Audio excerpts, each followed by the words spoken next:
Bun venit pe canalul Lovislov.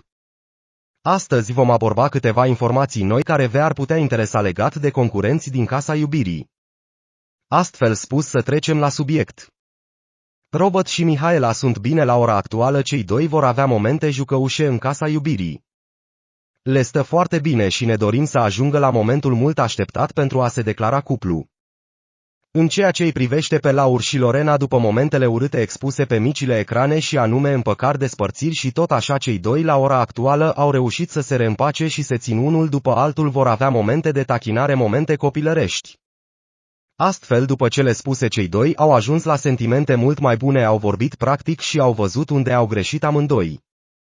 Vestea șoc este că Bianca și Ionuț s-au sărutat la date-ul de zi filmat la picnic pe care l-au avut.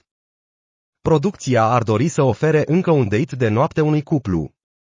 Posibil să fie dat tot Biancăi cu Ionuț, va rămâne de văzut acest aspect și dacă se vor răzgândi sau nu.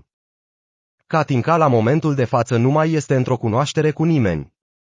Cristina și Radu în următoarele săptămâni au început să se joace jocuri copilărești, să se tachineze și din toate acestea a rezultat un sărut între cei doi tineri frumoși.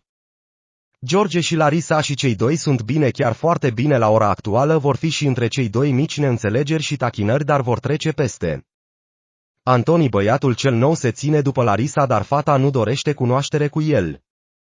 O altă veste șoc este că Bianca și Mihaela s-au certat la cuțite în spatele camerelor de filmare. Andreea Mantea a fost surprinsă de ziua ei de concurenți, cu ce credeți? Vă las pe voi să ghiciți acest lucru. Totul se va difuza pe post peste 2 săptămâni.